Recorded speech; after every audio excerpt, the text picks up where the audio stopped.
Well, everybody, because we haven't had one of these in a while, and considering we have the new season of Doctor Who going on right now on Disney Plus stateside and in the BBC in the UK, we figured we might as well re release for this weekend one of our earliest episodes, episode 22, Doctor Who Dimensions in Time.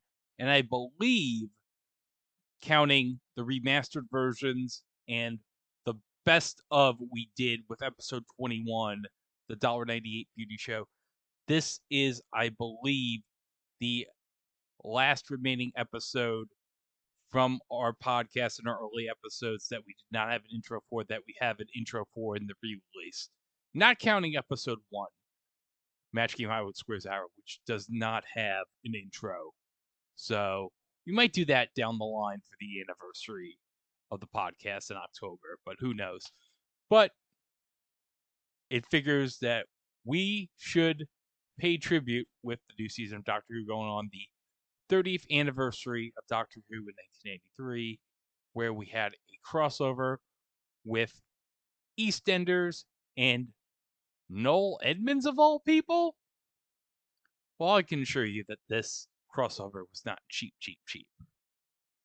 So let's go back to 2020 with me, Mike, and Chico talking about Doctor Who Dimensions in Time. Anthology on the bad, short-lived, and forgotten shows and events in TV history. You are listening to It Was a Thing on TV. Trust me, I know what I'm doing.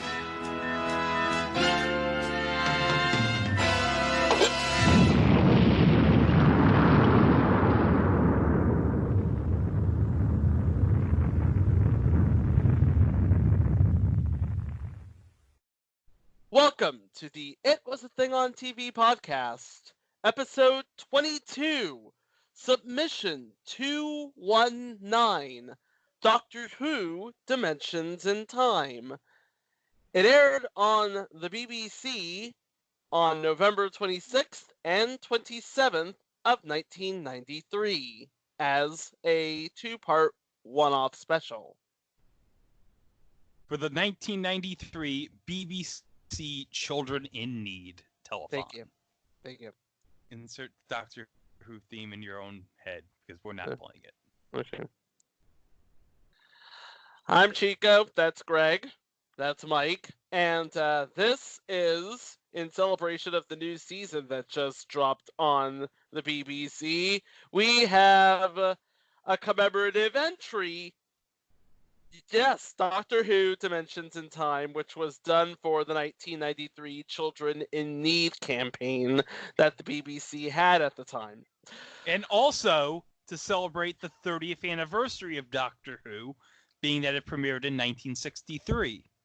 And this was about 4 years after it was canceled for the first time, which explains why they have the 1989 opening. Brief synopsis for Mike. Time-traveling alien can shift forms, travels around time and space in a TARDIS, which is a space-time ship that is permanently disguised as a British police box. I know what that is, Chico. Oh my gosh. Come on, you don't... He has his Doctor Who credentials. Come on. I've played the Doctor Who pinball machine. Thank you very much. Anybody can play the Doctor Who pinball machine. But does everyone know that the first Doctor you pick in the Doctor Who pinball machine is the Sixth Doctor? No. No, because I usually go 1, 2, 3. I don't care about what Doctor to pick. Oh. Everyone picks the Sixth Doctor first, dang it. Thank you.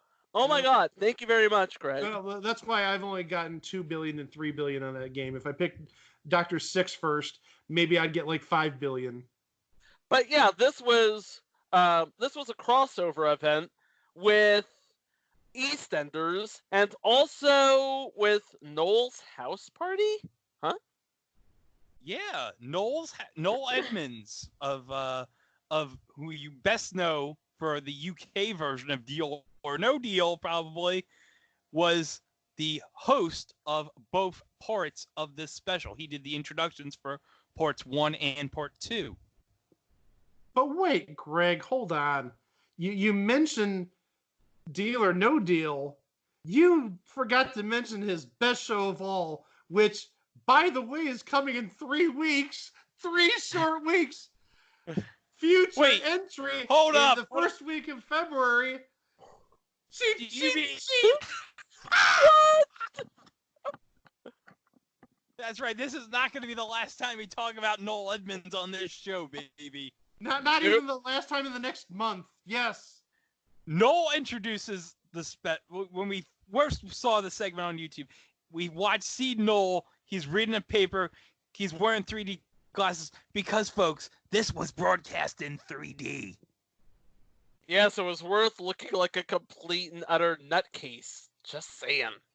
So there's a ring at the doorbell, and who could that be? He opens the door. Noel opens the door, and guess who it is?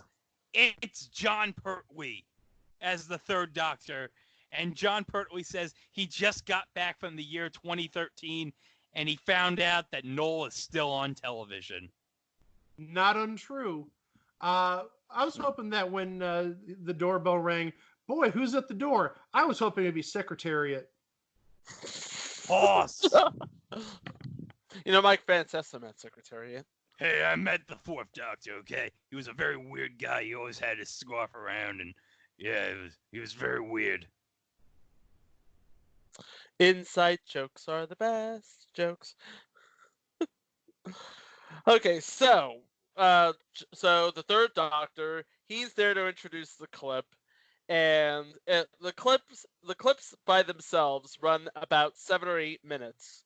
Together, it's about 20 minutes because, again, you have the intro and the outro of both clips, and it's on YouTube if you want to take a look at it. But it is.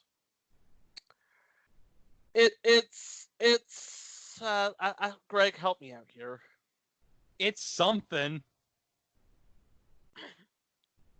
Yeah, it is indeed something. I mean, it's not exactly old school Who, which, by the way, has its own channel on Pluto if you are into that sort of thing. But it wouldn't really lay the frame for what would be to come about 3 years later with the TV movie, or 12 years later with the revival series. But it was a nice little refreshing bit. It was 20 minutes of fan service, basically. Yes. Because we have the various incarnations of the Doctor, and not just one companion, because he always travels with a companion, but some of the most memorable companions. I have. Are you ready for this? Yeah. Sophie Eldred as Ace, John Leeson as K9, of course. Bonnie Langford as Mel Bush, Nicola Bryant as faux American Perry Brown, Sarah Sutton as Nissa, Lala Ward as Romana, Louise Jameson as Leela, Elizabeth Sladen, God rest her soul, as Sarah Jane Smith, Richard Franklin as Captain Mike Yates, Carolyn John as Liz Shaw, Deborah Watling as Victoria Waterfield, Carol Ann Ford as the first companion, Susan Foreman, and Nicholas Courtney as the Brigadier. And we'll talk about a significant moment in Doctor Who history when the Brigadier shows up later on. And they were all of the Doctors and all of the companions were being trapped in a 20-year time frame thanks to another renegade time lady, the Ronnie, played by the late great Kate O'Mara at this point. So the Ronnie was introduced in the Colin Baker era of the show in The Mark of the Ronnie, and later appeared in the Seventh Doctor in the Regeneration story, The Time in the Ronnie. Yeah. And so you have the Doctor and the companions jumping from time to time, and also encountering half of the cast of EastEnders for some reason. But before that, Tom Baker was in front of a green screen to deliver this message. Which, in retrospect, makes absolutely no sense, but here it is. And if Tom Baker is listening, I do apologize for the piss poor impersonation here. Mayday. Mayday. This is an urgent message for all of the doctors. It's vitally important that you listen carefully to me, for once. Our whole existence is being threatened by a renegade Time Lord, known only as the Ronnie. She hates me. She even hates children.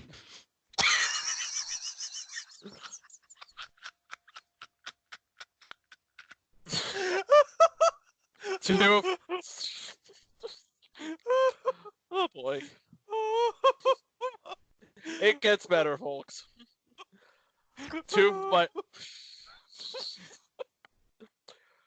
of my earlier selves have already been snared in her vicious trap. The grumpy one and the flautist, do you remember? She wants to put us out of action, lock us away in a dreary backwater of London's East End, trapped in a time loop in perpetuity. Her evil is all around us. I can hear the heartbeat of a killer. She's out there somewhere. We must be on our guard. And we must stop her before she destroys all my other selves. Oh. Good luck, my dears. She even hates children. What does that have to do with anything? Because it's a Children in Need special, that's why. I get that, but why is it important to note she hates children? It just is! If we didn't know this, then there would be absolutely no proper context. She'd probably be tearing off that bear's head off. The poor BBC Children in Need bear with his one eye. I know, right? All right. So we start with the Seventh Doctor and Ace because, of course, at the time, Sylvester McCoy was still technically the current Doctor. Again, this was three years before the movie, which was a good movie, by the way. So we have the Seventh Doctor and Ace, and they're confused when the TARDIS lands in Greenwich near the Cutty Sark, thanks to the Ronnie's attack on the TARDIS. So the Doctor finds a newspaper showing the year to be 1973. But before he can make any conclusions, the Ronnie causes time to jump. And then Ace finds herself in Albert Square in 1993 with the Sixth Doctor, played by Colin Baker. EastEnders cast member Sanji tries to sell Ace some new clothes from his stall, and when his wife, Gitta, tells the Sixth Doctor that it's going to be all the rage in 1994, the Ronnie jumps time again. And now we enter the Third Doctor with Mel appearing in their place and questioning old Pauline Fowler and Kathy Beale on when they are. They reply it's 2013, which, by the way, Noel Edmonds, still on television. And then they jump back to 1973 when Pauline and Kathy remember the assassination of President Kennedy, and Kathy tells off a young Ian Beale, with the Sixth Doctor appearing alongside Susan Foreman, who wonders what happens to her Doctor, which, if you remember, was Bill Hartnell, the First Doctor. And of course, as we saw in the beginning, the Ronnie has trapped the First and Second Doctor. Well, their heads anyway. Yeah, at least they're disembodied heads. Yeah. So we go into another time jump to 2013, where Susan changes into Sarah Jane Smith, and the Doctor changes from the Sixth to the Third Doctor. They start to piece together what is happening to them, but the Ronnie lets loose her menagerie of specimens, including a Cyberman, Fifi from the Seventh Doctor serial The Happiness Patrol, a Sea Devil, an Orgon, and a Time Lord from Gallifrey in the next time jump. Meanwhile, in 1993, the Fifth Doctor, Nisa and Perry, are attacked by the Ronnie's menagerie, and after they try to warn Pat Butcher of the danger, the Ronnie stops them outside the Queen Vic. And this is where Part 1 comes to an end. Now, at the end of Part 1, viewers were asked to phone in and vote for which EastEnders character would save the Doctor at the start of Part 2. Two versions of the opening scene in Part 2 were filmed, one featuring Mandy and one featuring Big Ron. The 101,000 pounds raised from phone calls went to children in need, and the result of the vote was announced prior to the screening of Part 2 on Noel's house party. The version featuring Mandy was broadcast after it won 56% of the vote. Because who wants to be helped by a person named Big Ross? Big Ron! Big Ron, sorry. Who wants to be helped by a person named Big Ron? I would like to be helped by a person named Big Ron. I have no say in the matter. I'd get help from a guy named Big Mike before I get help from a guy named Big Ron. What? Be careful Mike, what you wish for. Hey, Mike, wait a second, Mike. What was your nickname again? Big Papa Mike. Oh, moving on. hold Big on. Papa Klaus. Okay, all right. You know what, guys? I would rather be helped by a bot. You know what, guys? I'd rather be helped by a guy named Big Papa Klaus. Mm-hmm. So now we get into Part 2. In 1993, after the Fifth Doctor changed to the Third Doctor in the next time jump, with Liz Shaw, the Ronnie took control of Liz's mind. As Mandy Salter tries to stop the Ronnie, Captain Mike Yates of UNIT comes in with Bessie to save the Third Doctor and get him to the Brigadier, who is waiting for them. So Bessie, by the way, is the Who-mobile. Yes, the Third Doctor's vehicle. So after another time jump, the Doctor changes into the Sixth Doctor, and after he says goodbye to the Brigadier, time jumps again. Now, this is a notable moment that I want to share with you because it's the first and only time on screen that the Sixth Doctor is with the Brigadier. Because the Brigadier did not appear in the Sixth Doctor's era. He appeared in the Fifth Doctor's era in Matter and Undead, and he appeared in Battlefield in the Seventh Doctor era, but he didn't appear in the Sixth Doctor. So it does mark a notable moment, being that the Brigadier is on screen with the Sixth Doctor. I know. After all of this, they would meet again in several Big Finish audio dramas. Yes, the Spectre of Lanyon Moore, by the way, which is only $2.99 on Big Finish. So if you want to download that after the show, it's a very cheap price. So. Yep. So after the Doctor and the Brigadier parts ways, Phil and Grant Mitchell are at the Arches, and they find Romana looking for the Doctor, but they point her to Dr. Harold Legg. Wrong Doctor. As Romana walks past the Queen Vic, the Ronnie captures her in front of Frank Butcher. Now all they're missing is a human. Well, all the Ronnie is missing is a human. So she can take over the time tunnel and take over all of reality.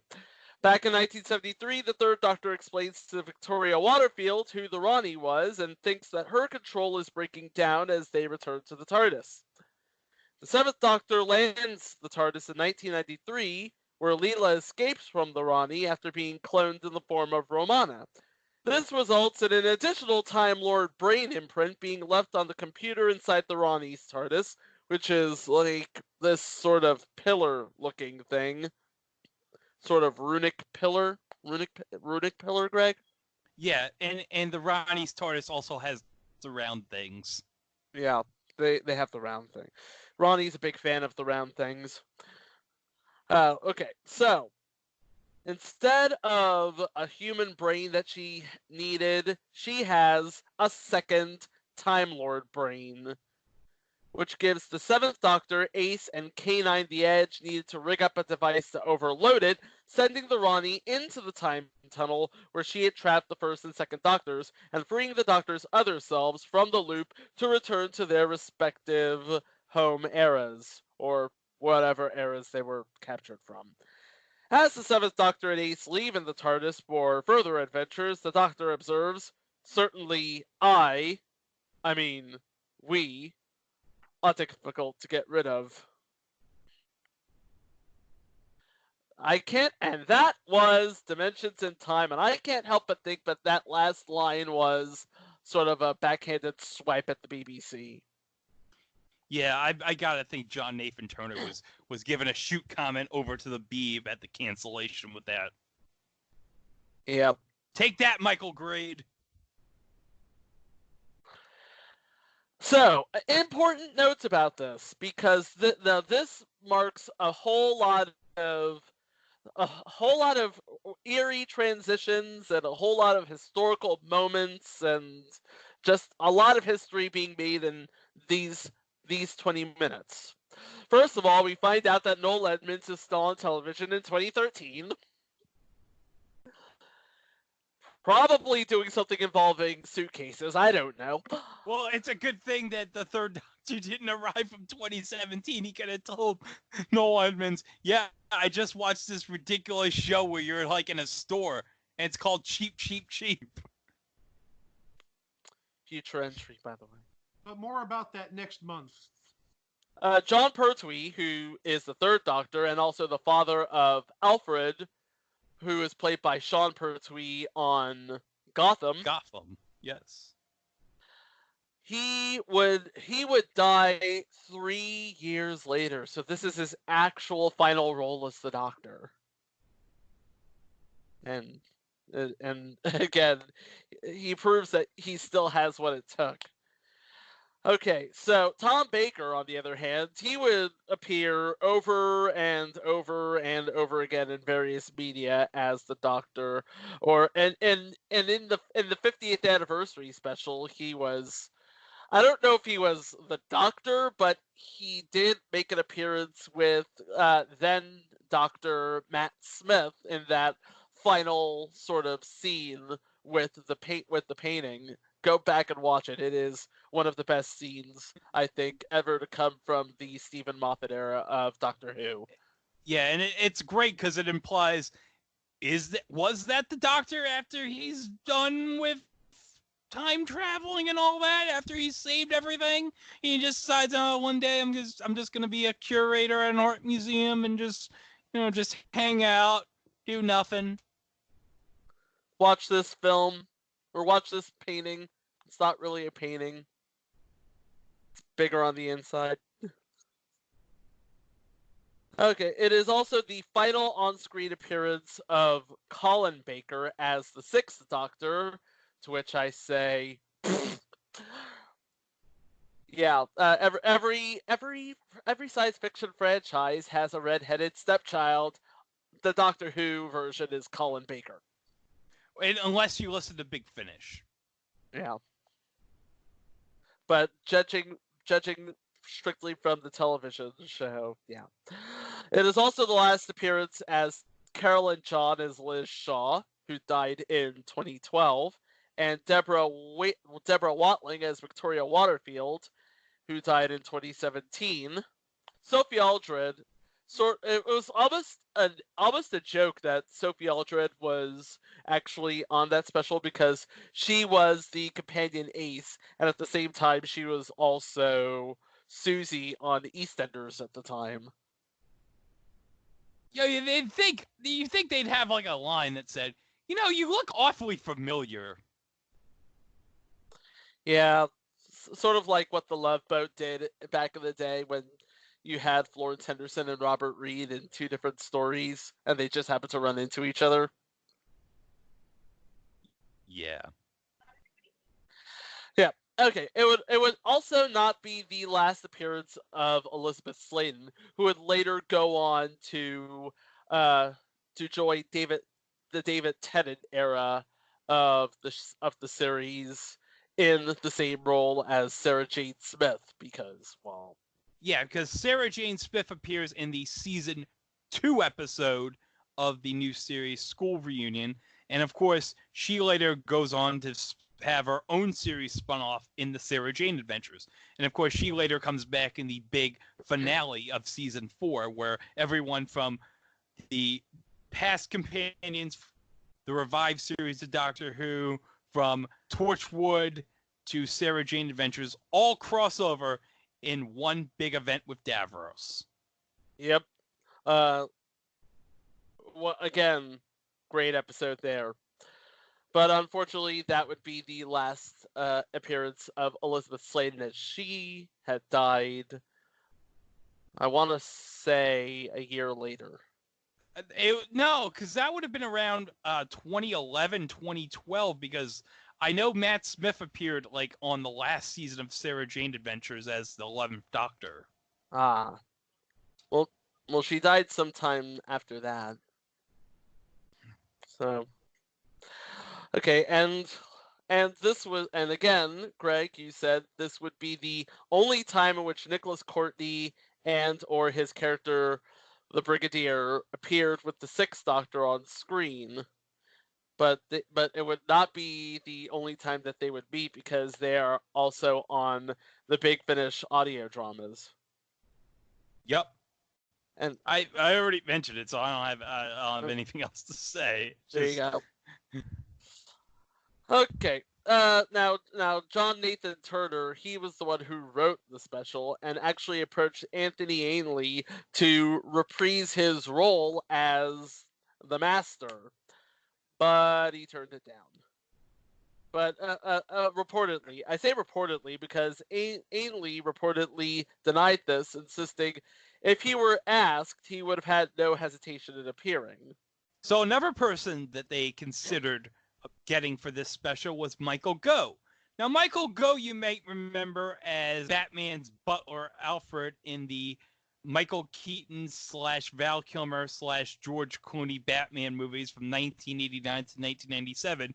He originally played the Celestial Toymaker in the first Doctor serial of the same name.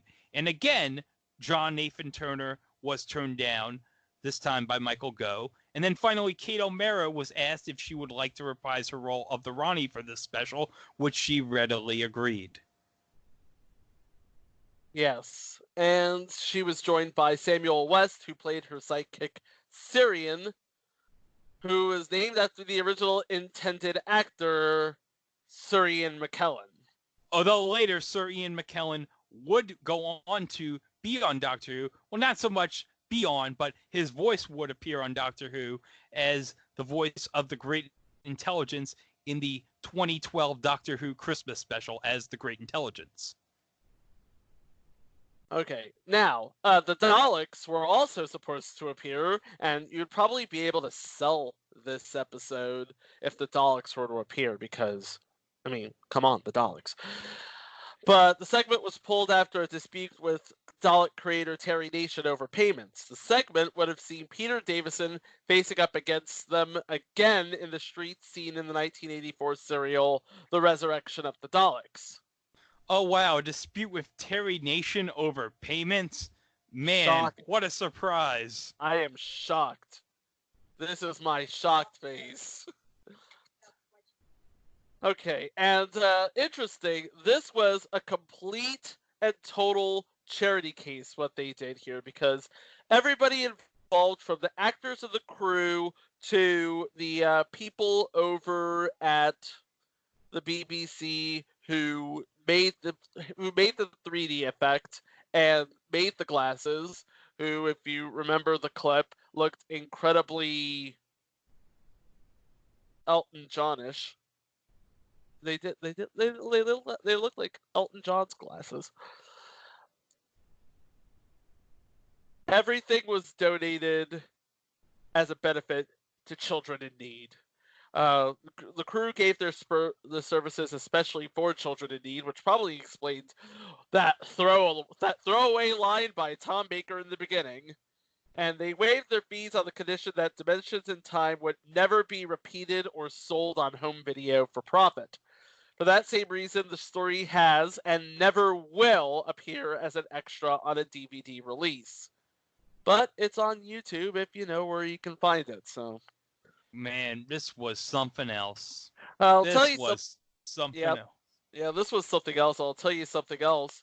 13.8 million people watched the first part, and 13.6 million people watched the second part. So they were two of the most highly watched episodes of Doctor Who ever produced, but a far cry from the 16.1 million viewers of City of Death, Part 4. which was the Fourth Doctor serial, written by the late great Douglas Adams. Yep. Which you might remember, Mike, as the author of The Hitchhiker's Guide to the Galaxy. I knew Oh. that. And also features a great cameo in that serial from John Cleese. Yep. I mean, you'd think with the 13.8 million, 13.6 million, the BBC would have seen those numbers and thought, man, you know what? People are hungry for some new Doctor Who. You know, we got to bring this show back. I mean, it wouldn't be done. I mean, if Doctor Who would kind of come back a couple years later, but it wouldn't be from the BBC. That would kind of be through another company in North America, but that's another story that we'll save for another time. Yeah, yeah. Which also was a pretty good, pretty solid story. And after that, of course, came 2005 and Christopher Eccleston and Billie Piper and Rose, and the rest, as they say, is time and relative dimension in space. Well, or as someone else would say, now you know the rest of the story. Thoughts, Mike? Now that you know the story of Dimensions in Time? I have one comment. The 49ers won 27-10.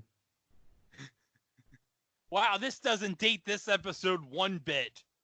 Well, what can I say? This episode was, if about nothing else, it was about time. Hey, who needs a backlog of entries? We get these things churned, baby. You don't have a 2 or 3 week a 2 or 3 week waiting turnaround time. We get these churned one by one. Boom, boom, boom, boom, boom. It's sort of like John and Kate just pushing out kids. Oh God. Oh Christ! Wait. There was another one. And who knows? There's another one. Here's the thing. There was another one-off that we may choose to revisit in the future. Doctor Who and the Curse of the Fatal Death in 1999. Yes, we have to cover that. How do we not think of that? Put it on the list. Put it on the list. There you go. Again, that is another story for another time. But for now, Doctor Who, Dimensions in Time for Children in Need. A solid but wasted effort on the BBC's part to bring Doctor Who back for a new generation. Yeah, we had John Pertwee, we had Noel Edmonds, we had Tom Baker in front of a green screen. We had the cast of EastEnders. We had the Sixth Doctor meeting the Brigadier. We had the Ronnie. Doctor Who Dimensions in Time. It was a thing on TV. The kids in need didn't need the money. They needed a legitimately good Doctor Who episode. Hey, that was a legitimately good Doctor Who episode. What can I say? It's not my fault the BBC squandered an opportunity to make more afterwards until 2005. Well, I think it's time to put in our close as usual. Yeah. We're not children in need, so you don't need to give us money. What we want is your listens, we want your likes, subscribes, your reviews, your ratings. We want you to say good stuff about us. And you could do that on iTunes or Google Play or Stitcher or the website. And that website, as always, is www.itwasathingontv.com. You can find the previous 21 entries and every future entry at that location. And again, like I said, we do really want to hear from you. We've got an email address set up, which is I think the last spam entry I got was from some Nigerian prince that died in 1997. So let's get some emails in there.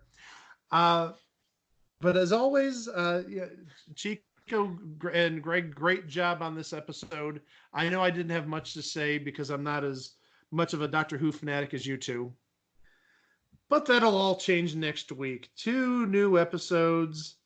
And I just saw what's coming yes! up. Hold up. These are 2 Yes. episodes that I've been waiting to talk about since the beginning. Oh yeah.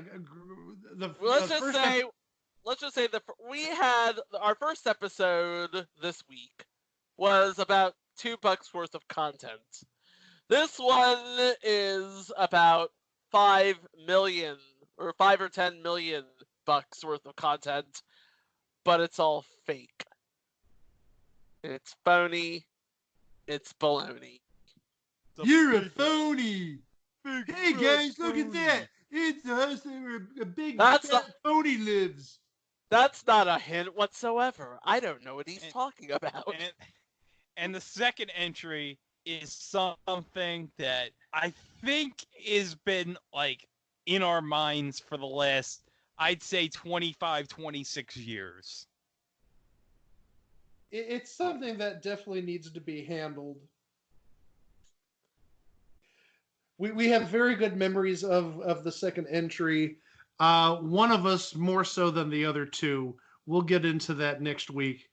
So again, as always, thank you for listening. Thank you for subscribing. Yes. And also listen to us on the Place to Be Nation pop feed too. Yes. They're slowly adding episodes there. I believe they put up the first 2 episodes. But yeah, listen to us on Place to Be Nation pop. All of our back catalog is slowly getting added to their feed. So, and there's also a lot of great shows on the Place to Be Nation pop feed. So check them out. PlayStation.com, TOBENation.com.